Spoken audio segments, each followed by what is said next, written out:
नमस्कार, आपका शहर आपकी खबर में आपका स्वागत है और मैं हूं आपके साथ नैन्सी शर्मा। और आपका शहर आपकी खबर में आज हम बात करेंगे भिलाई और महासमुंद की। हम उठाएंगे इन शहर के आज के बड़े मुद्दे और जानेंगे ग्राउंड जीरो से हकीकत। तो चलिए शुरू करते हैं आपका शहर आपकी खबर।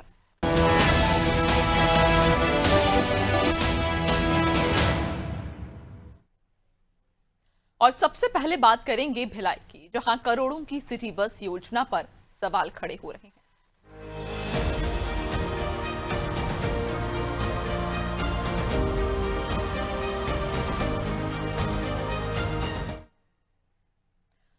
और भिलाई नगर निगम की करोड़ों रुपए की सिटी बस योजना अब पूरी तरह सवालों के घेरे में है। जनता के टैक्स से खरीदी गई 79 सिटी बसें महज 8 साल में कबाड़ में तब्दील हो गई। हैरानी की बात यह है कि नगर निगम इन बसों को बिना आरटीओ से स्क्रैप सर्टिफिकेट और बिना एनओसी के ही नीलामी करने की तैयारी में जुटा हुआ है। इसी पर देखिए पहले हमारी रिपोर्ट। सवालों के घेरे में सिटी बस योजना। 2018 में नगर निगम ने 69 सिटी बसें खरीदी। जनता के टैक्स से खरीदी थी सिटी बसें। 8 साल में ही कबाड़ बनी करोड़ों की बसें। भिलाई नगर निगम द्वारा साल 2018 में करोड़ों रुपए की लागत से खरीदी गई ये 69 सिटी बसें रख रखाव और सुरक्षा के अभाव में आज पूरी तरह कबाड़ बन चुकी हैं। सुपेला स्थित चंदूलाल चंद्राकर बस स्टैंड में खड़ी इन बसों से कल पुर्जों की चोरी भी हुई है। नगर निगम ने करीब 2 महीने पहले सुपेला थाने में चोरी की शिकायत तो की, लेकिन अब तक एफआईआर दर्ज नहीं हो पाई। वजह नगर निगम खुद ही पुलिस को जरूरी दस्तावेज उपलब्ध नहीं करा रहा है। सबसे गंभीर बात ये कि जिन बसों को सबूत के तौर पर सुरक्षित रखा जाना चाहिए था, उन्हीं बसों को अब कबाड़ बताकर नीलामी में लगाने की तैयारी की जा रही है। इस पूरे मामले ने निगम की कार्यप्रणाली पर बड़ा सवाल खड़ा कर दिया है। करोड़ों की बसें न जनता के काम आई और न ही उनकी सही देखरेख की गई। अब वही बसें कौड़ियों के भाव बेचे जाने की स्थिति में है। ऐसे में इस बात से इनकार नहीं किया जा सकता कि किसी व्यक्ति विशेष को फायदा पहुंचाने के लिए पूरी प्रक्रिया को जल्दबाजी में अंजाम दिया जा रहा है। ऐसा क्या हुआ कि सिटी बस 1 साल के अंदर में ही चरमरा के रह गई? क्या यहाँ के नोडल अधिकारी डेली प्रोग्रेस रिपोर्ट गाड़ियों की नहीं रखे? जब तक गाड़ी का पहिया चला, तब तक गाड़ी चली, बाद में गाड़ी खड़ी कर दी गई। किसी भी प्रकार का कोई भी अनुबंध का पालन इस नगर निगम के अधिकारियों के द्वारा नहीं किया गया और न ही यहाँ की नगर निगम की सरकार, यहाँ के महापौर के द्वारा उसकी कभी कोई जांच करवाई गई। आज मात्र 6 साल के अंदर में, जिसमें 1 साल गाड़ियां चली है, आपने गाड़ियों को कंडम घोषित कर दिया। कंडम घोषित करने का अधिकार आपको किसने दे दिया? कंडम घोषित करने का अधिकार छत्तीसगढ़ राज्य के आरटीओ को है, जो 20 साल की अवधि में जिस गाड़ियों को कंडम घोषित किया जाता है, आप अपने मर्जी से कंडम घोषित करके उसकी नीलामी करवा करके किसको फायदा पहुंचाने का काम कर रहे हो? कौन से ऐसे लोग हैं जो इसके पीछे भी लगे हुए हैं? एक तो शहर की जनता का मेहनत का पैसे लगे हैं इस शहर के अंदर के, उनके पैसों की बंदर बाट करने के बाद आज कबाड़ के नाम पे, कंडम के नाम पे किस संस्था को लाभ पहुंचाने का काम कर रहे हैं, यहाँ की शहर सरकार बताए और यहाँ का आयुक्त बताए। वहीं इस मामले में दुर्ग परिवहन विभाग ने भी साफ कह दिया है कि उनके पास बसों को स्क्रैप करने के लिए कोई आवेदन ही नहीं आया है। अब सवाल ये है कि जब न आरटीओ की अनुमति है, न एफआईआर दर्ज है और न ही जांच पूरी हुई है, तो आखिर किसके दबाव में करोड़ों की सिटी बसों को कबाड़ बनाकर नीलाम किया जा रहा है? बसों की जीवित अवस्था वैसे सरकार के द्वारा 15 साल निर्धारित किया गया है, पर यदि बस अच्छी कंडीशन में है, चलने योग्य है, तो फिटनेस करा के वो रोड में परमिट और वैधानिक तरीके से संचालन कर सकते हैं। और यदि उसका गाड़ी स्क्रैप कराने के उसमें है, तो स्क्रैप कराने से पूर्व जो सारी गाड़ियों का पेपर जो है, फिटनेस, बीमा और जो कागज रहता है, उसको पंजीयन निरस्त के लिए आवेदन करना, विधिवत आवेदन करने के बाद में उसका भौतिक सत्यापन करने के बाद में इंस्पेक्टर के द्वारा करते हैं, फिर उसका पंजीयन निरस्त के बाद में स्क्रैप में गाड़ी जा सकती है। सर, भिलाई नगर निगम ने आज 69 बसों की नीलामी की गई। क्या इसके पूर्व आज से पहले क्या कोई किसी प्रकार का कंडम बसों को लेकर पंजीयन निरस्त करने हेतु कोई भी शिकायत आपके पास आई है या आवेदन आया है? इसके बारे में मुझे जानकारी अभी तक नहीं आई है। मेरे टेबल में अभी तक तो उसके पेपर और कागज संज्ञान में नहीं आया है। भिलाई नगर निगम की ये लापरवाही बड़े घोटाले की ओर इशारा कर रही है। अब देखना होगा कि प्रशासन इस पूरे मामले पर क्या कार्रवाई करता है या फिर जनता की टैक्स से खरीदी गई बसें यूं ही कबाड़ बनकर बिक जाती हैं। अनादि टीवी के लिए भिलाई से रवि सोनकर की खास रिपोर्ट। तो 8 साल पहले ये बसें शुरू की गई थी इस उद्देश्य के साथ में कि इससे यातायात सुगम होगा, लोगों को परेशानी नहीं होगी, आने जाने में लोगों को सुविधा होगी। लेकिन 8 साल गुजर चुके हैं और 8 साल गुजरने के बाद इन बसों की क्या स्थिति है आप इन तस्वीरों के माध्यम से साफ देख पा रहे होंगे और ये समझ भी पा रहे होंगे कि उन पैसों का आखिर किस तरह से बंदरबाट हुआ है। ज्यादा जानकारी लेंगे और अच्छे से समझने की कोशिश करेंगे। सहयोगी रवि हमारे साथ में जुड़ गए हैं। रवि, 8 साल पहले ये बसें शुरू की गई इस उद्देश्य के साथ में कि लोग इनमें सफर करेंगे, उन्हें सुविधा होगी, उनका यातायात में सुगमता आएगी। लेकिन 8 साल गुजर जाने के बाद में ये तस्वीर ये बताती हैं कि उस समय किस तरह से पैसों का बंदरबाट किया गया कि अब नौबत ये है कि ये बसें एक वीरान जगह पर खड़ी हैं। जी निश्चित रूप से नैन्सी, जिस प्रकार से दुर्ग जिले के वासियों को सस्ती परिवहन सुविधा उपलब्ध कराने के उद्देश्य से राज्य सरकार और केंद्र सरकार ने सिटी बस परिवहन सुविधा लोगों के लिए शुरू किया था, जिसमें करीब 69 बसों को खरीदा गया था करोड़ों रुपए की लागत से। परंतु यह सिटी बस तब कबाड़ में जब तब्दील हो गए जब लॉकडाउन लगा। लॉकडाउन लगने के बाद तमाम सिटी बसें निगम के बाजू में ही एक बस स्टैंड में वहां पे खड़ी कर दी गई, जिसमें सुरक्षा के लिहाज से सीसीटीवी कैमरे तो लगाए गए थे, परंतु वो सीसीटीवी कैमरे भी चोरी हो गए। नतीजा यह निकला कि निगम प्रशासन की उदासीनता के वजह से सारी के सारी जो सिटी बसें थी वह उसमें वहां पे जो सारे जितने भी बसों के पार्ट थे वो सब चोरी कर लिए गए। और साथ ही साथ मजे की बात मैं आपको बता दूं नैन्सी कि इसमें से जो 69 बसों में से 13 बसें ऐसी थी जो कभी सड़कों पर उतरी भी ही नहीं, परंतु वो 13 बसें भी चोरी के चोरी की भेंट चढ़ गई, उससे भी पार्ट चोरी कर लिए गए। नतीजा यह निकला कि जितने भी जो तमाम जो बसें थी वो कबाड़ में तब्दील हो गई। आपको एक बात और बता दूं नैन्सी कि जिस प्रकार से जो छत्तीसगढ़ परिवहन विभाग है वह हर बस में करीब 15 वर्षों का उसका फिटनेस प्रोवाइड करता है, फिटनेस बसों को देता है, परंतु आज 8 साल के अंदर ही उसे कंडम घोषित कर निगम प्रशासन के द्वारा उसे नीलामी के लिए रख दिया गया है। तो कहीं ना कहीं अपने आप में एक बड़ा सवाल है कि जिस प्रकार से करोड़ों रुपए के लागत से जो सिटी बसों को खरीदा गया था, जो लोगों के काम भी नहीं आया, उसे कंडम में तब्दील करके उन्हें नीलाम किया जा रहा है कौड़ियों के भाव से। जी नहीं, बिल्कुल बिल्कुल वाकई, और सवाल उठना लाजमी भी है कि आखिरकार करोड़ों की लागत से जब इन बसों को शुरू करने की योजना बनाई गई थी, लेकिन आखिरकार वो योजना धरातल पर क्यों नहीं उतर पाई और क्यों ये स्थिति बनी कि आज वो करोड़ों रुपए की जो बसें हैं वो इस तरह से जर्जर स्थिति में एक वीरान जगह पर खड़ी हैं। नजर बनाए रखिएगा और भी आगे आपसे अपडेट्स लेंगे। फिलहाल बहुत शुक्रिया आपका। तो बताते चलें कि 8 साल में ही ये बसें कबाड़ हो गई हैं और किस स्थिति में है, पहले और किस स्थिति में है आप इस तस्वीर के माध्यम से साफ तौर पर देख सकते होंगे। चूंकि 8 साल पहले इस योजना की शुरुआत की गई थी, ये पहल की गई थी कि इन 69 बसों को सड़कों पर उतारा जाएगा जिससे कि यातायात सुगम होगा। लेकिन लॉकडाउन लगने के बाद में क्या स्थिति हुई और अब ये बसें किस हालात में यहाँ पर खड़ी हुई हैं, जो कि सवाल खड़े कर रही हैं उनकी कार्यप्रणाली पर, उस व्यवस्था पर। जब इस व्यवस्था को शुरू किया गया था, लोगों के लिए शुरू किया गया था, लेकिन अब वही व्यवस्था एक मजाक बनकर रह गई है।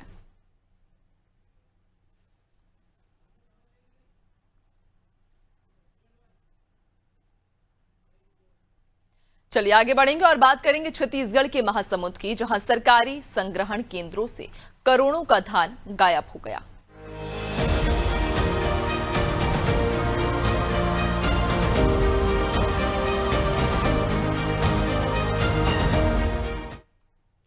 तो छत्तीसगढ़ को धान का कटोरा कहा जाता है, लेकिन महासमुंद जिले के बागबाहरा धान संग्रहण केंद्र में करोड़ों के धान की शॉर्टेज का गंभीर मामला सामने आया है। खरीफ सत्र 2024-25 में समितियों से यहां 12,63,644 बोरा यानी करीब 4,98,000 क्विंटल धान की आवक हुई, जबकि रिकॉर्ड में 18,433 क्विंटल से ज्यादा की शॉर्टेज दिखाई गई, जिसे सीपेज का हवाला देकर दर्ज किया गया। औसतन 3.65% शॉर्टेज की कीमत करीब 5 करोड़ 71 लाख रुपया की जा रही है। हैरानी की बात यह है कि खाद्य विभाग की सचिव द्वारा जारी निर्देशों के अनुसार 2% से अधिक शॉर्टेज पर निलंबन और एफआईआर का प्रावधान है। इसके बावजूद अब तक कोई ठोस कार्रवाई नहीं हुई। प्रशासन द्वारा सुरक्षा, परिवहन और कर्मचारियों पर भारी खर्च के बाद भी इस तरह की गड़बड़ी ने निगरानी व्यवस्था पर सवाल खड़े कर दिए हैं।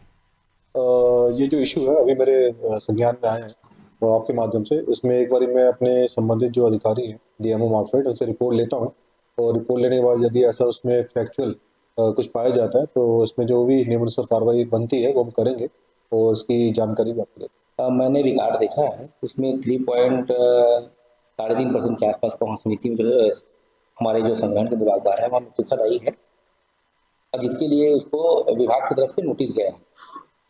जो खाद्य संचालक जो क्या बोलते हैं सचिव महोदय खाद्य के द्वारा जो लेटर प्राप्त हुआ है उसके अनुसार से जो उसमें जो नॉर्म्स दिए गए हैं उसके आधार पर उनको भी नोटिस जारी किया गया है। अग्रिम कार्रवाई उसमें होगी उसके आधार पर उनको उसमें जो और कार्रवाई लिखी है उसके हिसाब से उसमें कंटिन्यू उसमें वो कार्रवाई तो हो जाएगी संबंधित के ऊपर। धान संग्रह वहाँ से उपार्जन केंद्र से हमारे पास आता है तो 17% नमी तक का धान हमारे पास प्राप्त होता है, और जो उसका वजन आता है वो धर्म काटा में तौल के हम लोग प्राप्त करते हैं। और जब वही जावक होता है तो 9 से 10 या 11% नमी रहता है, तो उसका जो ड्यूरेशन रहता है वह प्राकृतिक ह्रास होता ही है। उसके बाद दीमक है, उसके बाद मतलब कीड़े हैं और पक्षी हैं और वो कई प्रकार के क्या है। यहाँ हमारे धान संग्रहण केंद्र में तकरीबन 10 माह से धान रुका हुआ था, तो उतना ड्यूरेशन में भी धान सूख गया और बरसात में भी बहुत धान नीचे गिरा जिसका हम लोग यूज नहीं कर पाए, उठा नहीं पाए क्योंकि कीचड़ में मिल गया। और ज्यादा जानकारी लेंगे, सहयोगी रवि हमारे साथ में जुड़ गए हैं। रवि, कहा जा रहा है कि यहाँ केंद्रों से करोड़ों की धान गायब हुई है, क्या ये पूरा मामला है? पहले तो मामले पर विस्तार से नजर डालिए। देखिए नैन्सी, मैं बताना चाहूंगा ये महासमुंद जिले के बागबाहरा धान संग्रहण केंद्र का मामला है, जहां 18,433 कुंटल से ऊपर की जो क्षति है वो हुई है और इसका नुकसान 5 करोड़ 71 लाख रुपए के लगभग हुआ है। अब सबसे बड़ा सवाल यह है कि अब तक इस मामले में कोई विशेष कार्रवाई नहीं हो पाई है।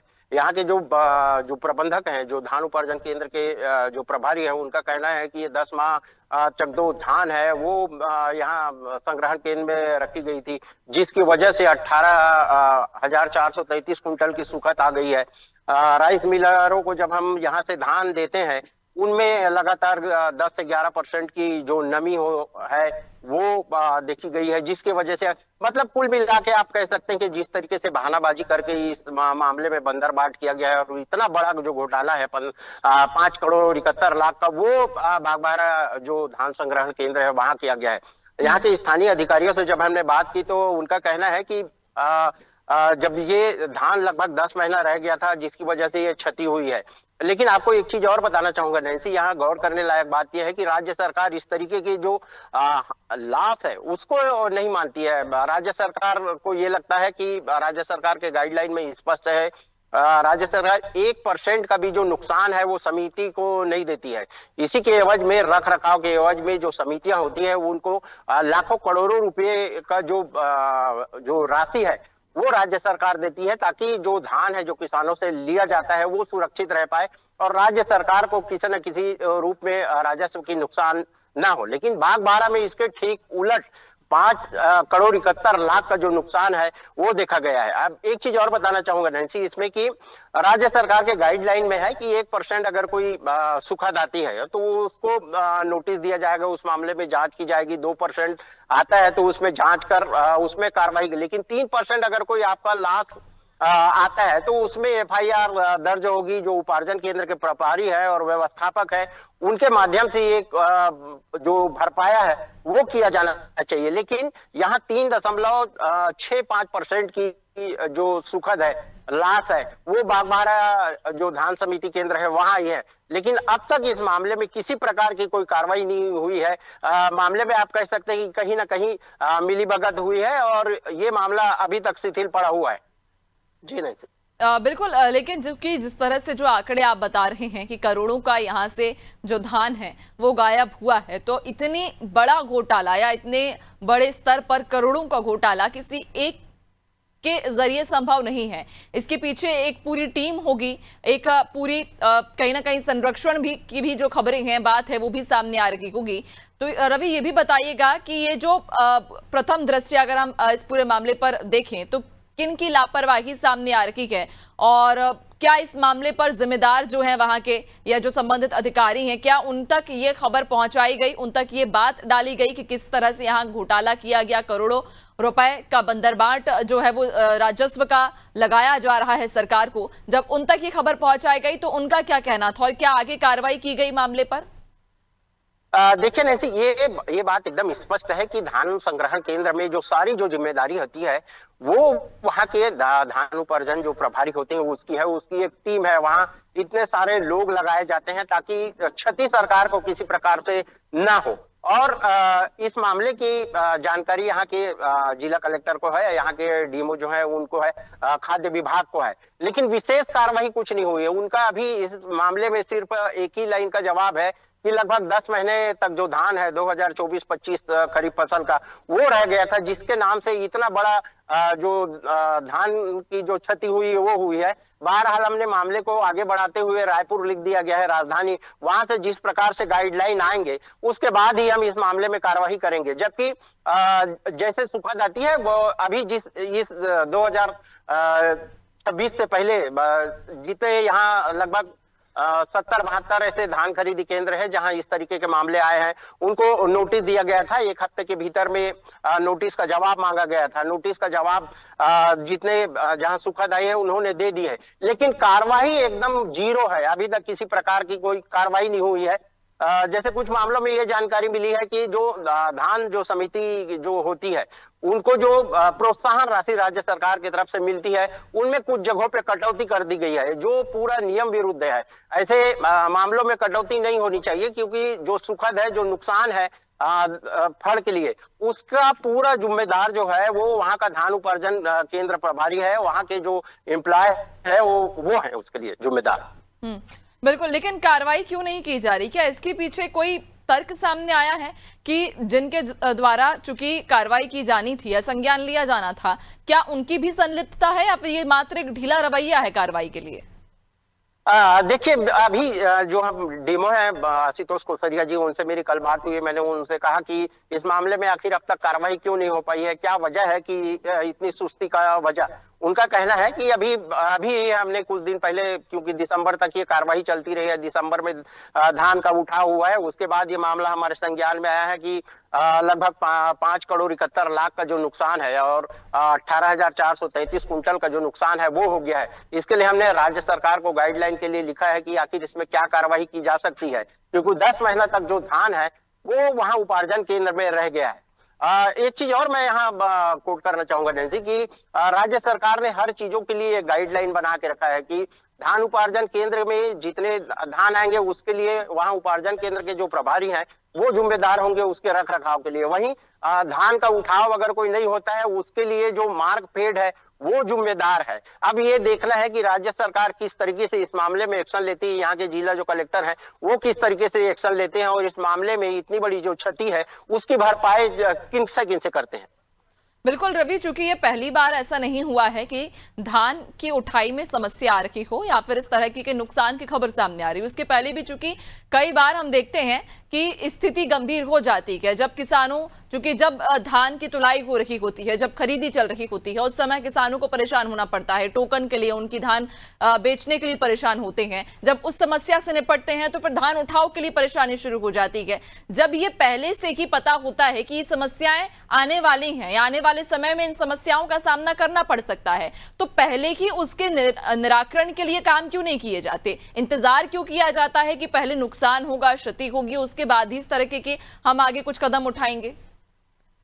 ये देखिए, बिल्कुल ये बहुत बड़ा लुकआउट है शासन और प्रशासन का, क्योंकि हर साल आपको धान खरीदी करनी है, धान खरीदी के पूर्व पूरी तरीके से तैयारी हो जानी चाहिए। जैसे अभी बहरहाल जो महासमुंद जिले में जिस तरीके से मामले प्रकाश में आ रहा है, एग्रीगेट का मामला हो, रकबा का मामला हो, टोकन का मामला हो, और कंप्यूटर में रकबा सुधार हो जाने के बाद फिर वापस दूसरे दिन यथावत हो जाना, इस तरीके की जो सारी समस्याएं वो नजर आ रही है। लगातार जो यहाँ के किसान है वहाँ कलेक्टर के दफ्तरों के, यहाँ के तहसील और एसडीएम कार्यालय के चक्कर लगा रहे हैं, बावजूद वो कहीं ना कहीं उस मामले में अभी तक कई ऐसे किसान हैं जो अभी धान बेच नहीं पाए हैं। लगभग 2 महीना इस धान खरीदी को पूरे हो चुके हैं, बावजूद उसके व्यवस्था है वो सामने आ रही है। बिल्कुल, यानी कि कहीं ना कहीं समस्याएं तो कई हैं, लेकिन देखना ये लाजमी होगा कि आखिरकार इन समस्याओं पर कब तक समाधान होगा। और जिस तरह से बंदरबाट की या जो घोटाले की खबर सामने आ रही है, क्या वाकई इस मामले में निष्पक्ष जांच होगी या नहीं होगी, ये एक बड़ा सवाल रखेगा। बहुत शुक्रिया आपका जानकारी साझा करने के लिए। तो आपको बताते चलें कि करोड़ों के जो घोटाले की तस्वीर है वो फिलहाल सामने आई है। कहा जा रहा है कि यहां से करोड़ों का जो धान है वो गायब हो गया। जब इस मामले को जिम्मेदारों तक पहुंचाया गया तो खानापूर्ति के लिए मात्र कार्रवाई का आश्वासन दिया गया है, लेकिन ये देखना लाजमी होगा कि क्या वाकई इस मामले पर कार्रवाई सुनिश्चित की जाती है या नहीं की जाती, और कार्रवाई होगी तो क्या वो कार्रवाई निष्पक्षतापूर्ण होगी या नहीं। और इसी के साथ आपका शहर आपकी खबर में फिलहाल इतना ही। बने रहिए नादी टीवी के साथ, दीजिए इजाजत, नमस्कार।